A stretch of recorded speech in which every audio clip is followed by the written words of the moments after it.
जय श्री श्याम भक्तों, शीतला माता की कथा का आज हम स्मरण करेंगे। बोलिए शीतला माता की जय।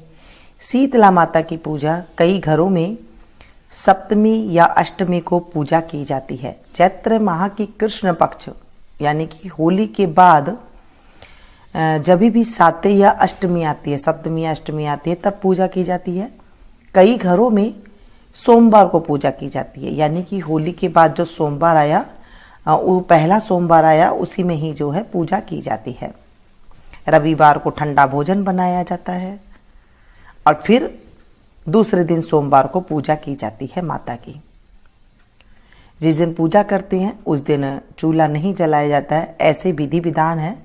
लेकिन आज के टाइम पे जिनके घर में छोटे बच्चे हैं, जिन्हें दूध वगैरह देना पड़ता है, तो ये नियम थोड़ी देर तक रख लेते हैं, जैसे 10 बजे तक, और उसके बाद जो है फिर गर्म करके दूध वगैरह दे देते हैं।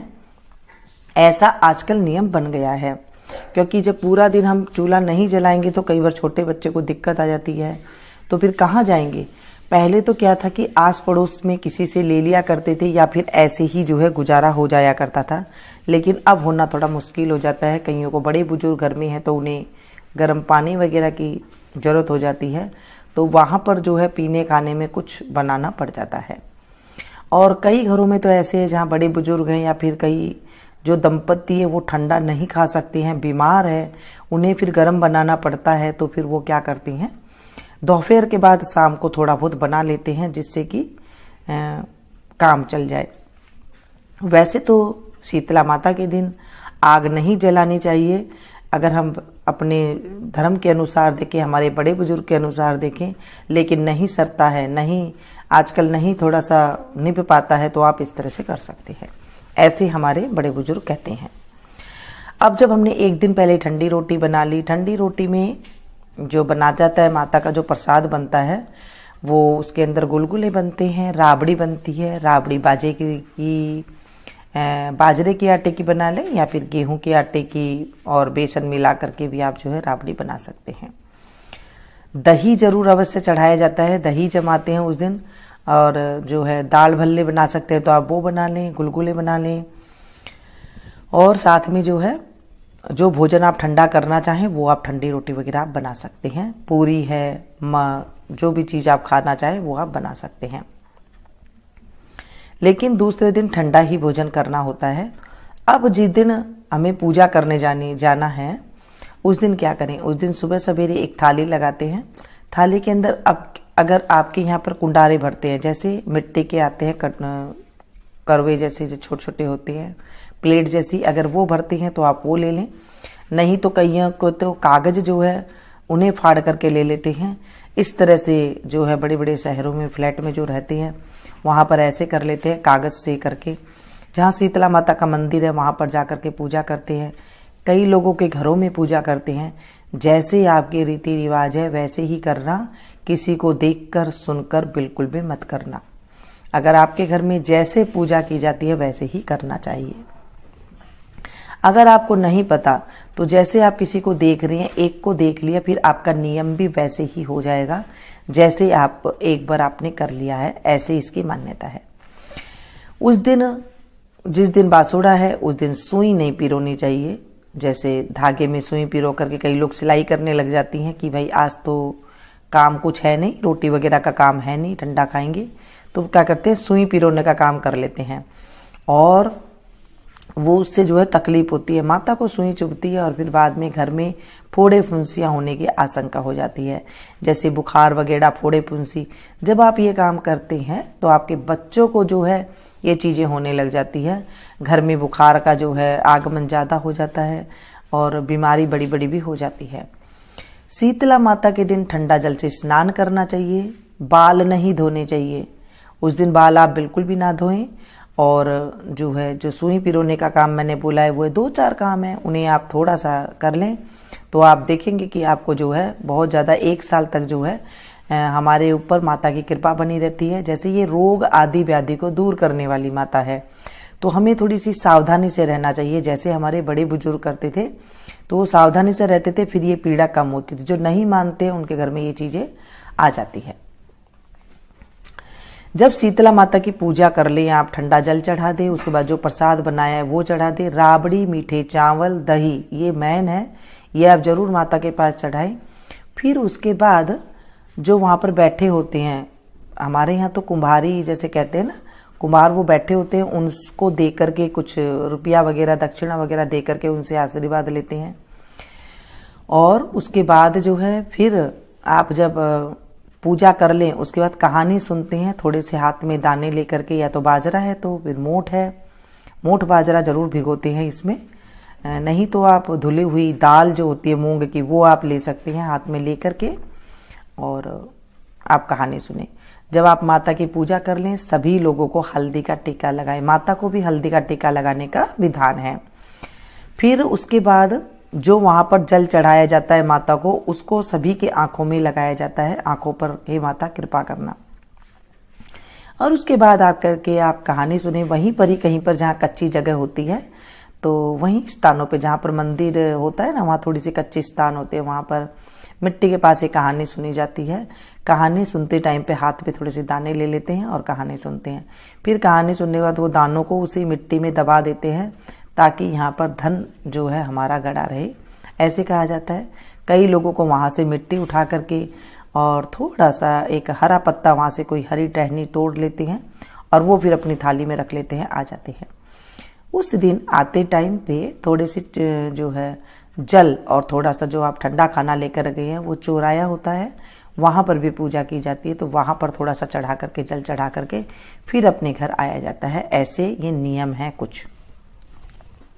वैसे आपके एरिया में जैसे आपके यहाँ करते हो या फिर आपके घर वाले जैसे करते हैं, आप उसी तरीके से कर लें। अब बात आ रही है कि जैसे शीतला माता की आज हम कथा सुनेंगे। शीतला माता की जब आप कथा सुने और सुन के आए हैं, उसके बाद घर में बायना निकाला जाता है। जैसे आपके यहाँ बायना किस चीज़ का निकलता है ये जरूर बताइएगा। हमारे यहाँ पर गुलगुले का बायना निकाला जाता है। बायना को हाथ में जल ले करके, दक्षिणा रख करके बायना फेरते हैं हाथ, और वो अपनी सासू माँ को देते हैं। सासू माँ ना हो तो आप जिठानी को दे सकते हैं, जिठानी ना हो तो ननद को दे सकते हैं, ननद भी ना हो तो आप किसी बड़े जो उम्र के आपसे हैं उनको आप दे दे, नहीं तो फिर आप पंडितानी वगैरह को भी आप दे सकते हैं। बायना जरूर दिन निकलता है। और जिस दिन लड़का होता है, जिनके पहला बार लड़के की शीतला अष्टमी आती है लड़का होने के बाद, तो वहाँ पर उद्यापन किया जाता है। और फिर जो है अगर ब्याह हुआ है लड़के का, शादी हुई है लड़के की, तभी भी जो है उद्यापन होता है। ऐसे नियम है इसका। शीतला माता की जय। बासोड़ा की कहानी सुनेंगे। ये बहुत प्राचीन कहानी है। एक बुढ़िया माई थी जो बासेड़ा को ठंडी रोटी खाती थी और शीतला माता की पूजा किया करती थी। गांव में और कोई भी पूजा नहीं करता था।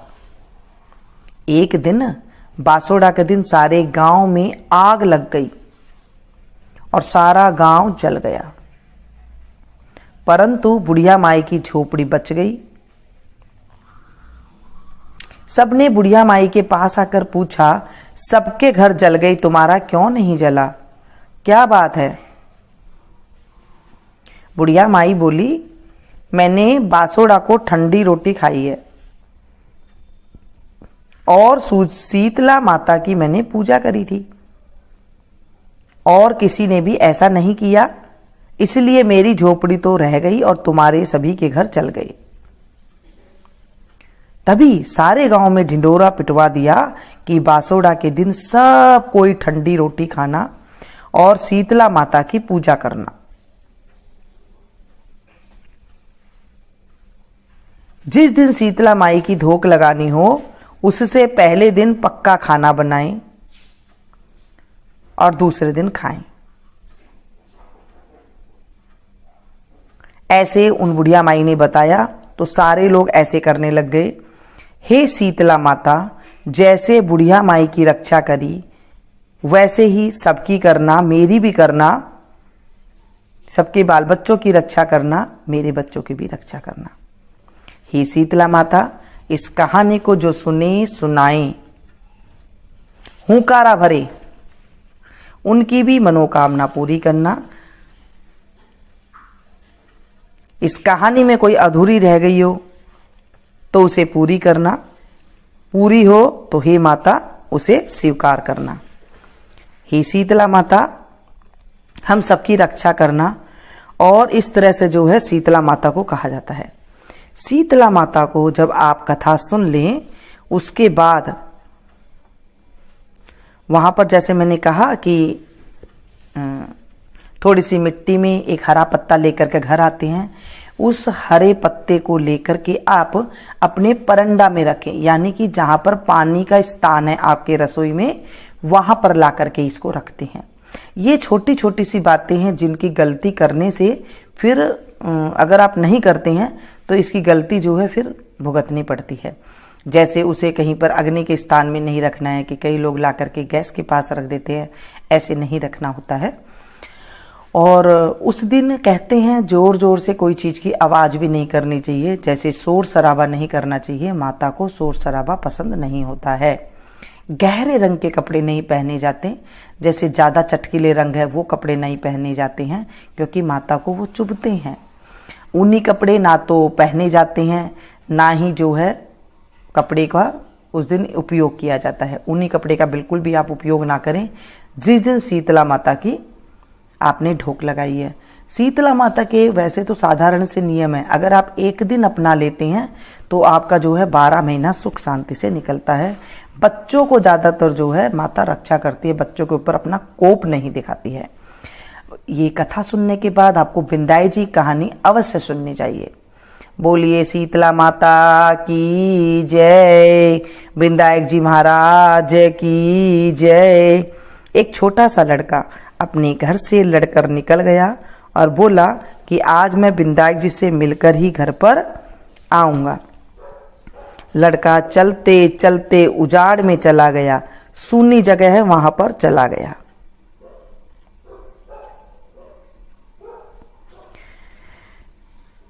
विंध्यायक जी ने सोचा कि इसने तो मेरे नाम से ही घर छोड़ा है, इसलिए इसे घर भेजे, नहीं तो जंगल में शेर वगैरह इसे खा जाएंगे। फिर विंध्यायक जी बूढ़े ब्राह्मण का भेष धारण करके आए और बोले तू कहां से आ रहा है और कहां जा रहा है? तब लड़का बोला मैं विंध्यायक जी से मिलने जा रहा हूं। तब वह बोला मैं ही विंध्यायक जी हूं, मांग तू क्या मांगता है, परंतु एक बार में मांगना। वह लड़का बोला क्या मांगू, मुझे तो मांगना ही नहीं आता। अन्न हो, धन हो, हाथी की सवारी हो, स्त्री ऐसी हो जैसे फूल गुलाब का। तो विंध्यायक जी बोला लड़के तूने तो सब कुछ ही मांग लिया, तू तो भोला सा दिख रहा था पर तूने तो सब कुछ ही मुझे मांग लिया, जा पर तेरे ऐसा सब कुछ हो जाएगा। फिर वह लड़का घर आया तो देखा कि एक छोटी सी बहू चौकी पर बैठी है और घर में बहुत सारा धन दौलत की जमा हो गए हैं, धन दौलत हो गया है। तब वह लड़का अपनी माँ से बोला देख माँ कितना धन लेकर आया हूँ, विंध्यायक जी से मांग कर लाया हूँ। हे विंध्यायक जी महाराज जैसे उस लड़के को धन दिया वैसे सबको देना, मुझे भी देना, कहते को सुनते को हुंकारा भरते को सभी को देना। इस तरह से गणेश जी की हम कथा सुन लेंगे और उसके बाद जो है शीतला माता की हमने पूजा करी और उसके बाद घर आकर के फिर सबसे पहले आपको ये चीज का ध्यान रखना है कि सबसे पहले आपने ठंडी ही रसोई खानी है। ऐसे नहीं कि आप बैठ गए, ठंडी रोटी सबको खिलानी है। माता की जो जल लेकर के आए थे उसी आंखों में लगाना है। थोड़ा सा जल वहां से आप ले आए, किसी बर्तन में जो लोटा लेकर के आप गए थे, गिलास लेकर गए थे, उसमें से आप ले आए और उसके बाद जो है आप ठंडा खाएं। जैसे पहले सबसे पहले राबड़ी खा लें, मीठा भात खा लें, थोड़ा दही डाल करके खा लें, इस तरह से जो है खाया जाता है। और माता की अगर आप जानते हैं, कोई बधावा वगैरह जानते हैं, जब पूजा करके आते हैं तो बधावा भी गाते हैं, तो बधावा अगर आपको आता है तो आप बधावा गा लें, नहीं तो आप जो है सीधी सिंपल जैसे करते हैं तो वैसे कर लें। और अगर आपको बधावा आता है तो आप बधावा भी गा लें। तो बधावा से जो है घर में सुख शुभता की प्रतीक होती है बधावा। 2 बधावा गाते हैं, बधावा गाते हैं तो, और इस तरह से जो है हमें शीतला माता की पूजा करनी चाहिए। वैसे तो आजकल न जाने कितनी तरह की बातें बताई जाती है, लेकिन जो प्राचीन कथा है, जो प्राचीन बातें हैं, जो सिंपल सी बातें हैं वो मैंने आपको बताई है। कोई भी काम आप करें, अगर आपने एक बार तो जोश जोश में कर लिया, काफ़ी सारी चीज़ें देख करके, अगर आप अगली बार वो चीज़ नहीं कर पाएं तो फिर आपको फिर दिक्कत हो जाती है, फिर आपको जो है कई लोगों की आदत होती है एक बार कुछ किया, दूसरे से सुन के फिर दूसरा किया, फिर तीसरे से सुनकर तीसरा किया। क्योंकि आजकल तो जो है कई लोग इसमें नई नई तरीके की बातें बताते हैं, जिनके यहाँ जैसा रिवाज है वो बताते हैं, वैसे नहीं करना चाहिए। मैं तो एक ही बात आपको बताती हूँ, क्योंकि आप मेरी सब्सक्राइबर फैमिली है, तो मैं चाहती हूँ कि आप लोग को मैं अच्छा से अच्छा बताने की कोशिश करूँ। ज़्यादा जो जिंदगी में भटकाव करता है, यानी कि इधर से इधर, इधर से इधर सुनता है, इधर से इधर करता है, तो फिर उसकी ज़िंदगी में जो है भटकाव ही रह जाता है। इसलिए भगवान के सामने बिल्कुल सिंपल बन के नस्त मस्तक होकर के आपको ज़्यादा कुछ करना है तो माता के सामने आप गिड़गिड़ाएं, उनसे आप माफ़ी मांगे कि हमसे कोई भी गलती हो गई हो उसे माफ़ करें और हमारी गलती को क्षमा करें, अपने नाक रगड़ें, आप गिड़गिड़ाएं। वहाँ तक आप देखेंगे उसमें आपको बहुत ज़्यादा जो है आपको शुभता के फल की प्राप्ति होती है और आपको जो है मनोवांछित फल की प्राप्ति होती है। एक और बात मैं आपको कहना चाहूँगी लास्ट में, एक ये टिप्स ही समझ लीजिए, क्योंकि चैत के महीने में अगर आप नीम की जो डंडी होती है वो आप घर में ले आएं, क्योंकि माता को नीम भी अति प्रिय है, तो नीम की डंडी को ला करके आप डेली 1 पत्ता या 2 पत्ता आप अपने माता के नाम के, शीतला का माता के नाम के हाथ जोड़ करके सभी को घर में प्रसाद रूप में दे। वो 2 पत्तियों थोड़ी थोड़ी तोड़ करके, क्योंकि नीम है कोई खाता नहीं है, तो अब वो प्रसाद दे दे। अगर आप प्रसाद वो नीम नहीं चबा सकते हैं, एक छोटे बच्चे नहीं चबा सकते हैं क्योंकि कड़वा होता है, वो डेली नहीं खाएंगे, तो आप नीम की पत्ती को पानी में उबाल लें और एक बोतल में डाल करके रख दें। जब भी बच्चे नहाएं उसमें 2 बूंद आप पानी डाल दें और उससे बाद आप स्नान करें। आप देखेंगे ये जो 1 महीना चैत का महीना होता है, इसमें आप ये करके देखिए। चैत के महीने में कहते हैं गुड़ का सेवन नहीं करना चाहिए, थोड़ी मात्रा में। अगर आपने किया है, आप करते हैं हमेशा कि मुझे सब चीज़ गुड़ से ही पसंद है, चैत के महीने में ना करें, क्योंकि कई महीने ऐसे होते हैं जिनमें कई चीज़ नहीं खाई जाती है। चैत के महीने में चने का प्रयोग ज़्यादा करें, जैसे सूखे भुने हुए चने होते हैं उनका प्रयोग आप ज़्यादा करें, तो उससे जो है हमारा शरीर जो है निरोगी रहता है। अगर ऐसी मेरी जानकारी अच्छी लगती हो आपको, तो आप लोग इसे लाइक जरूर करें और इसे अपनों के साथ जरूर शेयर कीजिएगा, ताकि उनको भी फायदा मिल सके। मिलती हूँ फिर से एक नई वीडियो में नई जानकारी के साथ। बोलिए शीतला माता की जय।